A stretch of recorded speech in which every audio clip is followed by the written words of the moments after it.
Hello everybody. It's been almost 2 weeks since we've looked into the Worm Factory 360. And why do we keep finding sprouts? I moved the finished castings tray to the top to hopefully dry it out. Seems to be a good moisture to sprout seeds. And then I'm really regretting putting all these sticks in with all the leaves.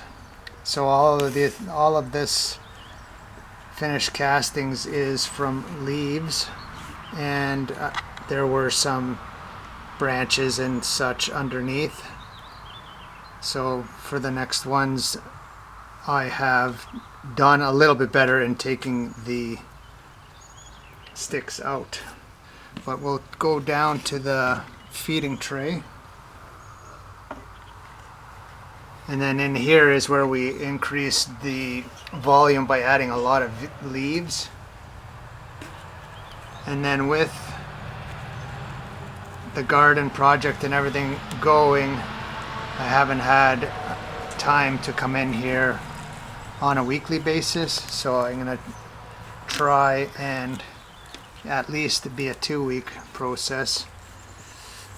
I'm going to see if there's any food left.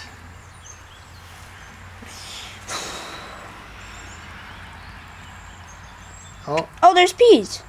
No, that's, oh yeah. So the pea shells take a long time, but you can see that they have been... Whoa! Do you see how see-through that is? No, I need to zoom in. Yeah, put your finger there.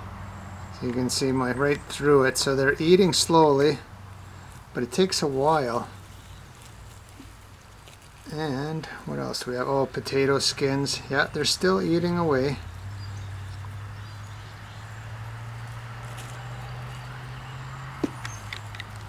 But that's not a lot of food left over.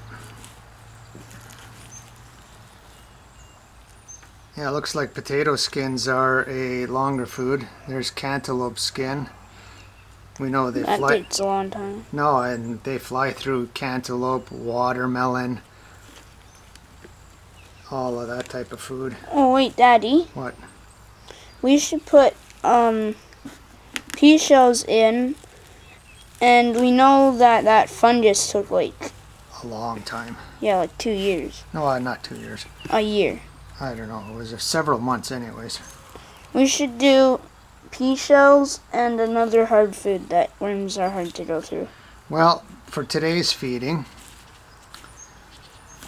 our bok choy in the garden, bugs got to it and everything else, so I'm going to feed the bok choy stalks.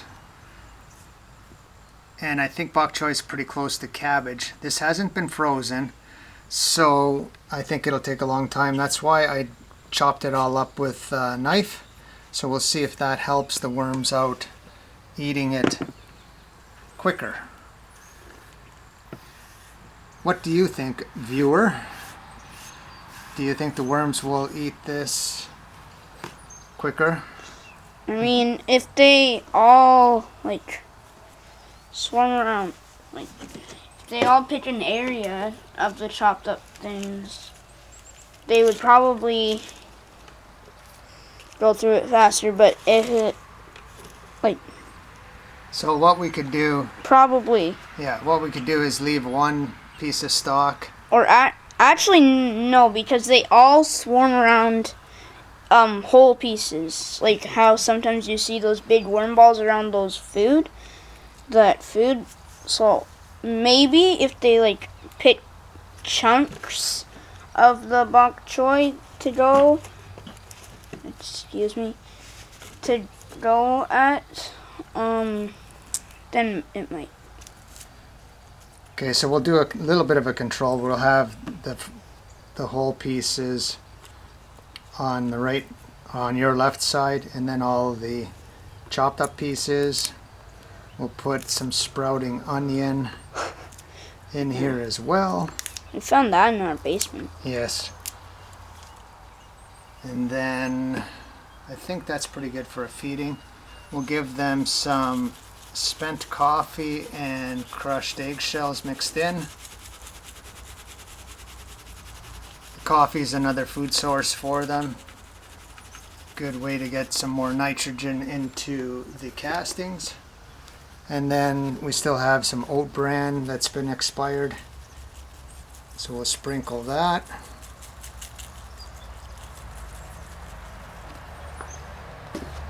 And then I'll just cover it back up. I didn't add any more bedding in here because there is still quite a bit. Look at that, eh? So yeah, why aren't they eating the leaves? they are eating the leaves. If you look, there's castings. Yeah, but not very much. No, they're not gonna eat the leaves all up in 2 weeks. Oh. This tray here that has all the finished castings took 3 or 4 months before they ate all of the leaves and turned it in. So below this tray, kind of curious, we have, yeah, it's very humid this time of year, so the castings are very wet. And this was the previous feeding tray. There's very little cardboard left in here. Whoa, there's some pretty big worms in here. I'm really surprised at how many worms have come into this bin. Like every handful we have multiple worms. There's probably lots of cocoons in here as well. So they'll go through, and we have more sprouts in here as well. They'll go through, eat up all the rest of the good food in here. We're not sure how long peach pits last. I'm sure they last Like a year, probably. yeah, over a year. Oh, little bits of corn cob. And the bottom. Oh, I did look back here. But it is... Whoa! I need to zoom in. If you want to. There's more worms down here. And this bottom was... That's a lot of worms. Stir up like the middle area. Yeah. Yeah, right there. This was all shredded paper. Just little pieces of paper like that. And there's still a little bit of paper left in here. That's a lot of worms. Yeah, I don't know how many are in here. Whoa. You said the most heavily populated one was that bin. I think this one beats it. So maybe this is where they like to go. Yeah. Maybe it's the darkest. Maybe it's the coolest. Like, look at them. These are some pretty healthy red wigglers. Yeah, I know this is the most populated.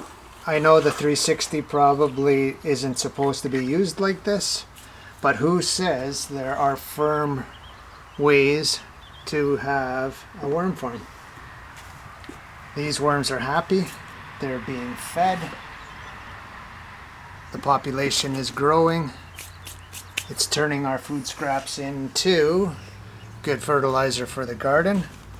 So who's to say that what we're doing is wrong? Not me and not you. And I don't know if anybody else would.